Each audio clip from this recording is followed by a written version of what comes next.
পুলিশের সহযোগিতা নিয়ে আমাদের গ্রুপিং করে আমার হাতে একটা স্টেজ দিতে, আর 5টা সিলাই লাগিয়ে দিন। 2022 সালে স্টুডেন্ট ভিসায় যুক্তরাজ্যে এসেছিলেন সোহরাব উদ্দিন রোমান। আসার 10 মাস পরেই রাজনৈতিক আশ্রয়ের আবেদন করেন। তিনি বলছিলেন, দেশে থাকাকালীন সময়ে রাজনৈতিক ভিন্নমতের কারণে তাকে শারীরিক ও মানসিক নানা হয়রানির শিকার হতে হয়েছিল। এখনও তাকে এবং তার পরিবারকে হুমকি দেওয়া হচ্ছে বলে অভিযোগ তার। 2023-এর আগস্টে আমি এসএলএম সিক করেছি। আমার দেশে অনেক লাইফ রেট ছিল, আমি রাজনীতির সাথে ইনভলভ ছিলাম। আমি বাংলাদেশ ন্যাশনালিস্ট পার্টি বাংলাদেশে করেছি এবং আমি ছাত্রদল করেছি। ওখানে আসার পরে দেখা গেছে যে যুবলীগের ছাত্রলীগের কিছু সংখ্যক নেতারা, বড় বড় লিডাররা আমার বাড়িতে হামলা করেছে। দেন আমি বাধ্য হয়ে আমি এসএলএম এখানে সিক করেছি আমার জীবন রক্ষার্থে। সরকারি তথ্য অনুযায়ী চলতি বছরের জুন পর্যন্ত 1 বছরে 1,11,000 অ্যাসাইলাম আবেদন হয়েছে। এর মধ্যে 14,800 জনই স্টুডেন্ট ভিসা নিয়ে আসা শিক্ষার্থী। তবে বেশিরভাগ আবেদন ছিল ভিত্তিহীন। সরকার টেক্সট মেসেজ ও ইমেইলের মাধ্যমে প্রাথমিকভাবে 10,000 শিক্ষার্থীকে বিষয়টি নিয়ে সতর্ক করেছে।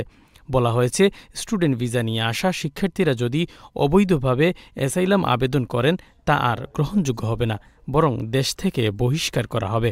স্টুডেন্টদের যখন জেনুইননেস টেস্টটা করে তখন তারা দেখে যে ডিলে ক্লেম, যে আপনার যখন ভিসা শেষ তখন যে ক্লেমটা করছেন, তখন দেখা যাচ্ছে হোম অফিস তাদেরকে রিফিউজালে বলে দিচ্ছে যে তুমি যদি জেনুইন অ্যাসাইলাম শিকার হইতে তাহলে তুমি পোর্টে করতে, মানে আসার সাথে সাথে করতে, অথবা সার্টেন টাইমের মধ্যে করতে। তার মানে তোমার ভিসা যখন এক্সপায়ার হয়ে যাচ্ছে তখন তুমি অ্যাসাইলাম করতেছো, অতএব এটা জেনুইন ক্লেম না।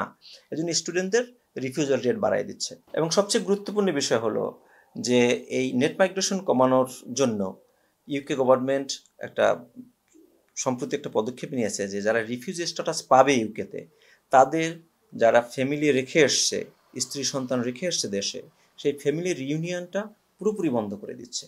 এখন আপনি তাদেরকে ওই যে ফ্যামিলি লাইফ যেভাবে স্পাউস ভিসা যেভাবে করে অথবা চিলড্রেন ভিসা যেভাবে করে ফ্যামিলি লাইফের আন্ডারে, সেরকমের ইনকাম দেখিয়ে আনতে হবে অথবা ফিওর বাই অ্যাপ্লিকেশন করে আনতে হবে। 2025 সালের জুন পর্যন্ত মাত্র 1 বছরে স্টুডেন্ট ভিসায় যুক্তরাজ্যে এসেছেন 4,14,000 শিক্ষার্থী। স্টুডেন্ট লিডাররা বলছেন, অনেকেই কোর্স সম্পন্ন না করে স্থায়ী হতে অ্যাসাইলামের পথ বেছে নিচ্ছেন। এতে করে বাংলাদেশি শিক্ষার্থীদের সুনাম ক্ষুণ্ণ হচ্ছে। অধিকাংশ international student middle class family থেকে বিলং করি, সো স্বাভাবিকভাবে দেখা যায় যে আমাদের জার্নির শুরুর থেকেই আমাদের মাথায় একটা প্রেশার থাকে, একটা স্ট্রেস থাকে যে যে কোনো মূল্যেই হোক এখানের পাসপোর্ট বা এখানের সেটেলমেন্ট প্রসেসটা।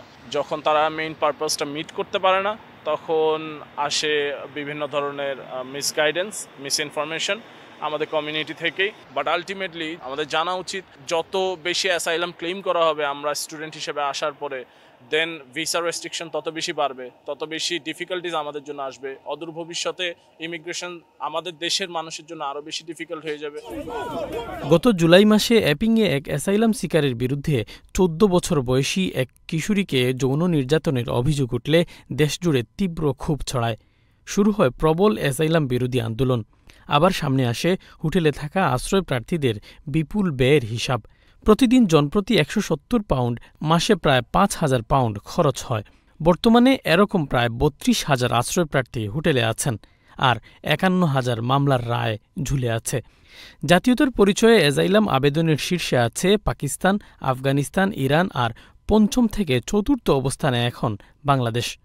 অভিবাসন বিশেষজ্ঞরা বলছেন, 5 আগস্টের পর থেকে বাংলাদেশি অ্যাসাইলাম প্রার্থীদের সংখ্যা বাড়ছে। 5ই আগস্টের পূর্বে যেসব স্টুডেন্টরা ইউকেতে এসেছে বা যারা স্কিল ওয়ার্কার বা বিভিন্ন ক্যাটাগরিতে ইউকেতে এসেছে এবং অনেকে ভিজিট ভিসাতে এসেছে, তারপর পরিবর্তিত প্রেক্ষাপট, রাজনৈতিক প্রেক্ষাপটের জন্য তাদের দেশে যাওয়া সম্ভব হচ্ছে না বা তাদের লাইফ ইজ ইন থ্রেট। এর জন্যই মূলত আসলে যে 5ই আগস্টের পরে অ্যাসাইলাম সিকার বেড়ে যাচ্ছে আমাদের কমিউনিটি, মানে বাংলাদেশিদের ভিতরে। লেবার সরকার ক্ষমতায় আসার পর থেকেই অভিবাসন ইস্যুতে চাপের মুখে। রাজনৈতিক চাপ, আশ্রয় প্রার্থীদের সংখ্যা বেড়ে যাওয়ায় হোটেলে থাকা ও ব্যয়ের সমালোচনা তীব্র হয়েছে। নানা কারণে সরকার নীতি পরিবর্তনে কঠোর অবস্থানে। হোম অফিস যেটা পদক্ষেপ নিচ্ছে সেটা হচ্ছে যে গত 4 বছরে বা 5 বছরে যে অনেক সংখ্যক মাইগ্রেন্ট এসছে এবং সেটা নেট মাইগ্রেশন বেড়ে গেছে, সেটা যাতে কমিয়ে আনতে পারে সেটা তাদের মেইন টার্গেট।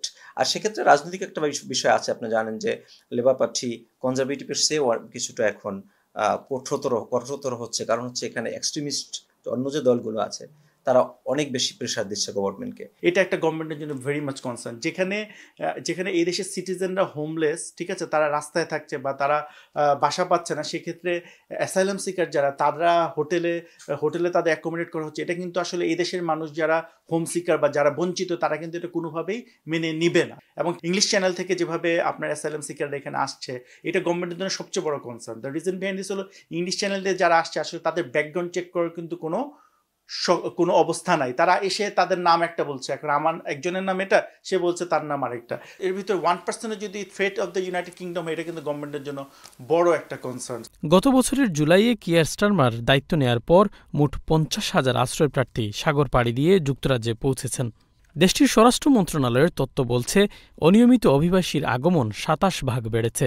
অবৈধ পথে আসা অভিবাসীদের 88 ভাগই চ্যানেল পাড়ি দিয়ে যুক্তরাজ্যে পৌঁছান।